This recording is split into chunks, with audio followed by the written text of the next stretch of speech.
have a much harder time exposing myself politically as myself than I do through the show, my show SMILF, and so... And you're writing it, so it's... Yeah, so often we, before we start writing this season, it'll be like, okay, everyone read all these books, here's like the list of articles that we're gonna sort of incorporate and infuse in our show, and in that sense, like I sort of feel safe being, being behind the show in that way, but I do feel like, this show definitely would never have been able to exist in any other time. Like our first season was essentially about sexual assault. Like if that was that's one of our core themes, and sexual trauma, and it's like this little feminist comedy on a premium cable network. And so I do feel so grateful that the tides are changing. I love that. All right, we're living in whether we call it the Me Too era or the Time's Up era. I'm curious for you guys how your world and your perspective has changed. There's sort of a collective release of shame. We're all like, oh, these were secrets that we all kind of had, that we talked. Yep. And now we're all like, oh yeah, we're all a part of it. Yep. And the stigma has sort of gone away. Agreed. So that's been really cool. There was a writer in my room whose dad told her not to put Time's Up on her Instagram because he's like, you don't know where this movement's going to be in 4 years.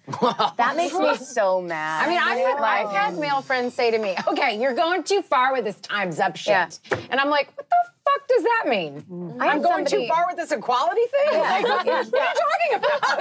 But again, I'm going for equal, buddy.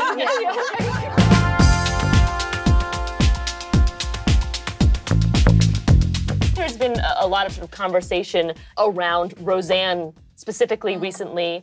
Can you and should you be able to separate the art from the artist? Do you mean it depends on how bad they are. It depends on how harmful they are. And what the harm is. Right, and if people are actually hurt by their beliefs and by their actions. What is your personal favorite show or performance of 2017, 2018? I'm a diehard Atlanta and Baskets fan. So Louis Anderson, and I love Paperboy.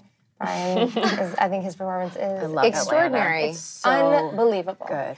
What is the most amusing feedback you've received trying out for a part? One time I was in an audition, and the casting director was saying that I needed to show more skin, so she took the shirt off her back and gave me her tank top so I could Felicia Fasano, and she, and so then I was wearing her tank top, but I still didn't get the part.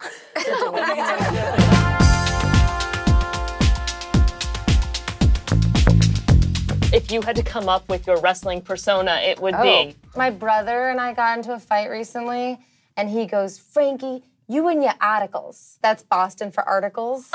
You and your articles.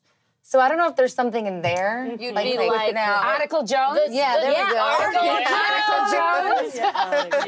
Yes. Article Jones, I'm gonna write you to death. With the truth. Hi, I'm Frankie Shaw. Hi, I'm Molly Shannon. I'm Deborah Messing. Thanks for watching The Hollywood Reporter. The Hollywood Reporter on YouTube.